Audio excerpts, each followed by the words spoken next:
Hello बच्चों, question में दिया गया है that the given plot shows the variation between U potential energy plotted between two particles with the distance r. Clear है? अच्छा, नीचे ऑप्शंस में लिखा है इक्विलिब्रियम स्टेबल अनस्टेबल। तो सबसे पहली बात ये समझिए कि इक्विलिब्रियम वहां होता है जहां पे एफ जीरो होता है, और एफ जीरो हम लोगों के पास कहां मिलेगा? D u by d x बराबर zero. That means u x graph का स्लोप जीरो होना चाहिए।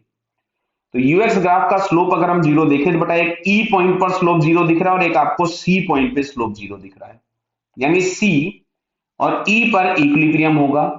जहां पोटेंशियल एनर्जी का मिनिमा होता है वहां पे इक्विलिब्रियम स्टेबल है, मतलब सी पे इक्विलिब्रियम आपको स्टेबल मिलेगा।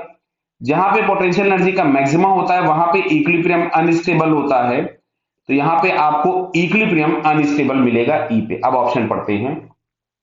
B and D are the equilibrium point, बिल्कुल गलत बात हो गई। बी और डी पे तो इक्विलिब्रियम है ही नहीं, इक्विलिब्रियम केवल सी और ई पर है।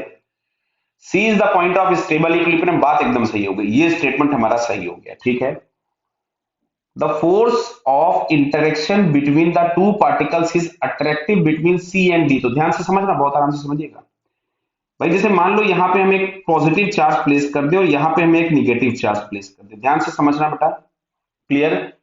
अब हम लोगों को क्या दिखेगा? यहाँ पे फोर्स है अट्रैक्टिव। अगर ये फोर्स अट्रैक्टिव है और अगर ये पास पास आएंगे तो हमको दिख रहा है कि सिस्टम की पोटेंशियल एनर्जी जो होगी वो क्या होगी, इसको हम लोग चेक कर लेते हैं। चलो, ये मिलेगा माइनस ऑफ के क्यू स्क्वायर बाई आर। तो हमको दिख रहा है आर को अगर हम कम करेंगे तो ओवरऑल वैल्यू तो बढ़ेगी ये वाली, लेकिन ये लगा है माइनस।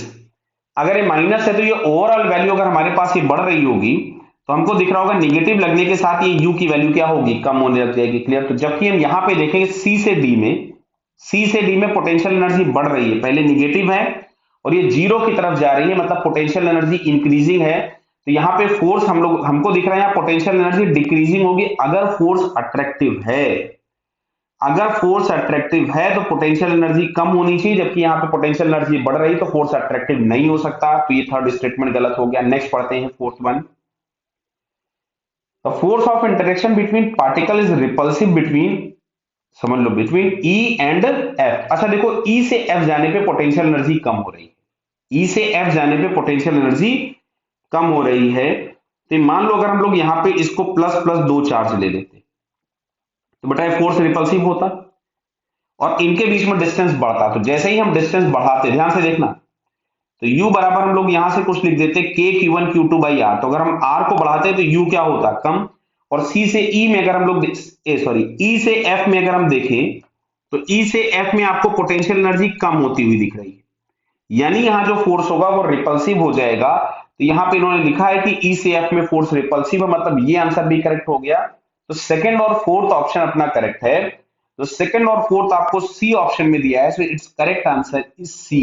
ओके बेटा, ऑल द बेस्ट।